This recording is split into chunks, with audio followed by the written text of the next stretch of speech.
Bismillahirrahmanirrahim. Alhamdulillah wa masih diberi nikmat, mugi-mugi saged ngaji istiqomah manfaat barokah fid dini wad dunya wal akhirah. Qaluhu faslun utawi kikono fasal suwiji. Takbire fasal wal udhiyatu sunnatun muakkadatun. Jadi bahas masalah kurban. Kurban itu nantinya hukumnya bagaimana, dan hewan yang disembelih dalam kurban itu hewan yang bagaimana. Nah, akan dijelaskan nanti. Qalu wal udhiyatu utawi kurban iku sunnatun, iku sunnah, sifate sunnah muakkadatun kang den kokohake. Hukumnya kurban itu sunnah muakkad. Jadi bukan wajib. Iki menurut mazhab Syafi'i memang mengatakan sunnah muakkad.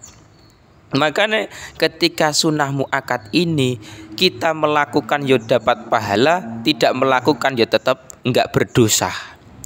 Qaluhu wa yujzi'u lan nyukupi fiha ing dalem udhiyah apa aljada'u apa wedhus kang umur setahun. Minadhani saking domba. Wasaniyulan wedhus kang powel loro minal ma'zi saking wedhus kacang. Dalam kurban sendiri bisa menggunakan kambing boleh, kambing domba ya monggo silakan, atau kambing Jawa atau wedhus kacang sing biasanya di Indonesia itu lah iku. Tapi misalkan menggunakan kambing domba yang tetap nggak masalah. Lah ketika nantinya menggunakan kambing seperti itu satu orang satu kambing, satu orang satu kambing. Dan misalkan menggunakan selain kambing piye? Korbane menggunakan sapi atau onta. Wasaniulan wedhus wasaniulan powel loro minal ibili saking onta, wasaniulan powel loro minal bakori saking sapi. Bisa menggunakan kambing, bisa menggunakan onta ataupun sapi. Lah itu memang bisa digunakan untuk korban. Nah, di Indonesia tidak hanya itu, ada yang menggunakan kerbau.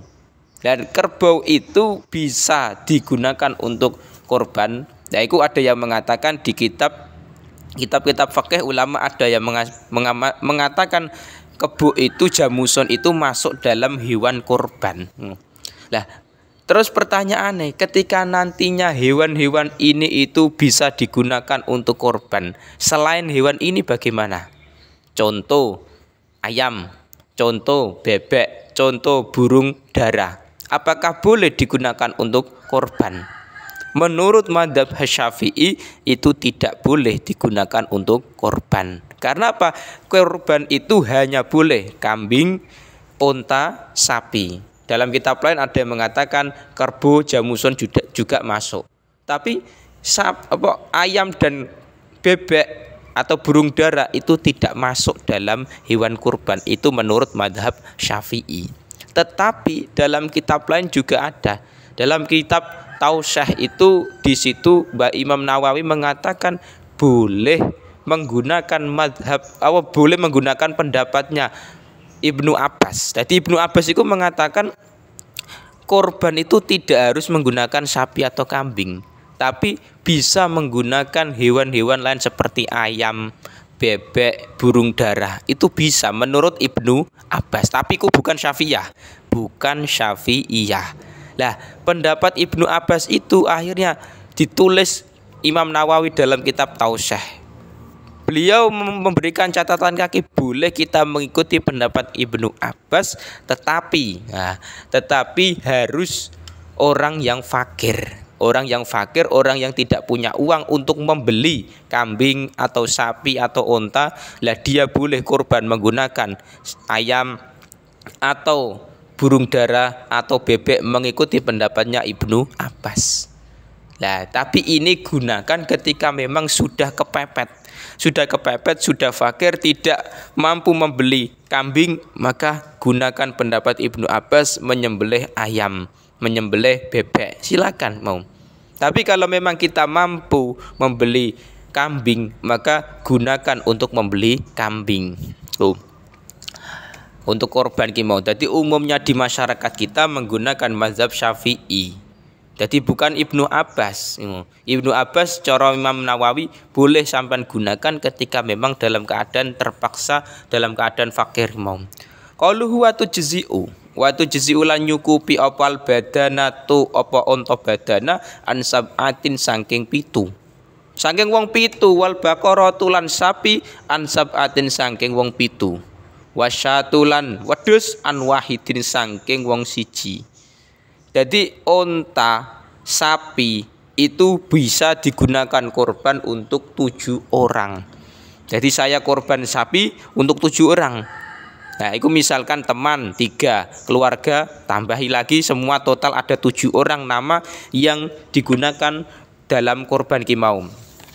Lah, itu bisa. Atau sapi, monggo, onta monggo silakan, atau kerbau silakan kimau. Itu 7 orang. Lah, nek wedhus atau kambing itu hanya untuk 1 orang saja. Karena dalam kitab-kitab lainku ada yang mengatakan ini nantinya akan menjadi kendaraan kita ketika di hari kiamat. Jadi kita korban itu akan dijadikan sebagai hewan kendaraan kita ketika di akhirat nanti. Yang korban sapi ya kendaraannya sapi, yang korban kambing sendirian ya koyok jomblo gitu ya silakan ke mau. Itu ada ulama yang mengatakan demikian. Hewan korban nanti itu akan digunakan untuk kendaraan kita di hari kiamat nanti. Makanya ada hewan-hewan yang tidak bisa, tidak boleh, tidak sah untuk dijadikan korban. Nah, nanti hewan yang bagaimana? Qaluhu arbaun utawi 4. Iku la tujzi'u iku ora nyukupi apa arba, ora nyukupi fiduhaya ing dalem pira-pira korban. Ada 4 yang mana tidak mencukupi dalam korban. Gak sah nek dijadikan korban.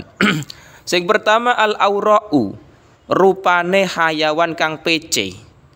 PC al bayinu ingkang pertelo. Apa awaruha apa pecene aura. Sing pertama hewan yang tidak sah, tidak mencukupi dalam korban adalah hewan yang matanya itu PC.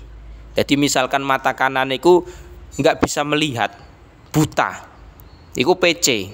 Jadi sebelah mata kanan mau itu nggak bisa melihat alias buta. Itu nggak boleh digunakan untuk korban. Tapi nek sekedar digunakan sedekah silakan.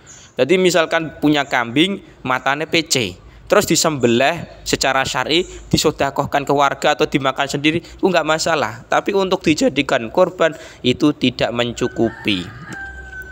Wal arja'u lan hayawan kang pincang, sifate al bayinu engkang pertelo apa arajuha apa pincange arja. Sing kedua hewan yang pincang. Pincang itu kakinya itu tidak bisa berjalan secara normal. Jadi kakinya aku pincang itu tidak boleh digunakan untuk korban. Kadang kan ada hewan yang mana korban itu kadang ada hayawan yang mana memang kakinya itu pincang, tidak berjalan secara normal. Maka itu tidak boleh digunakan untuk korban. Sing ketiga wal maridotu lan hayawan kang loro. Sifati al bayinu engkang pertelo apa maraduha apa lorone maridoh. Sing ketiga hayawan sing sakit. Yang sakit itu memang jelas-jelas memang sakit, misalkan punya kambing sakit parah misalkan. Sakit parah maka tidak boleh digunakan untuk korban. Tapi ini disembelih secara syar'i, disedekahkan di masa-masa ya silakan ki mau. Sing penting jangan digunakan untuk korban. Sing terakhir wal ajfa'u lan hayawan kang kuru allati zahaba ingkang ilang apa muhuha apa uteke allati minal huzali krana kuru. Jadi hayawan sing memang kuru atau kurus yang mana di situ sampai menghilangkan akale, sampai menyerang akale. Nah, itu juga nantinya masalah. Artinya apa? Hayawan-hayawan iki, hayawan sing kuru ini itu juga nantinya bermasalah. atau hayawan yang sakit atau hayawan yang pincang atau PC. 4 hayawan ini itu tidak boleh digunakan untuk kurban. Jadi nek sampean kurban, carilah hayawan sing bener-bener sehat, bener-bener normal sesuai kriteria secara syar'i dan tidak termasuk 4 perkara iki. Itu penting. Qaluhu wa yujzi'u lan nyukupi apa al khisiyu apa hayawan kang hayawan ingkang singklir. Singklir iku apa ya? Kemaluane iku juga bermasalah nantinya. Sing kedua wal maksuru lan hayawan kang den pecah sungune. Wal maksurul korni lan hayawan kang den pecah sungune.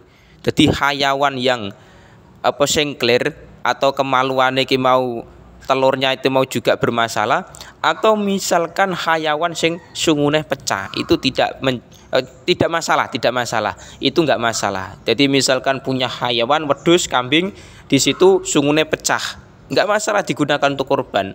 Atau misalkan singklir, apa telur kemaluane ki mau misalkan bermasalah, itu juga masalah, tidak berefek pada permasalahan udhiyah, tidak, tetap sah udhiyahnya mau kurbane. Nah, makanya dalam kurban sendiri ku tidak semua hewan itu bisa digunakan untuk kurban, dan terkadang ada yang sungune pecah, itu enggak masalah. Terus wala tujzi ulan ora nyukupi opal maktuatu apa hayawan kang den potong al maktuatul uzuni apa hayawan kang den potong kupingi wadana bilan buntute. Hewan sing telinganya terputus atau buntutnya, ekornya itu terputus, maka tidak mencukupi dalam kurban. Jadi nek sampean kurban, carilah hayawan yang benar-benar telinganya utuh, ekornya atau buntutnya itu juga utuh. Nah, makanya kewan-kewan sing iki mau masuk kategori ada yang sah digunakan untuk kurban, ada yang tidak sah untuk kurban. Jadi memang harus sesuai spesifikasi hewan ini dalam secara syar'i kurban ki mau. Nek tidak sesuai maka statusnya nantinya adalah sedekah. Jadi misalkan kurban delalah malah buntut atau ekornya tidak ada, secara fikih tidak masuk kriteria kurban. Maka nengko nantinya ketika disembelih kok dibagikan ke warga, itu bukan kurban tapi sedekah, karena tidak sesuai hewan ini dalam kurban.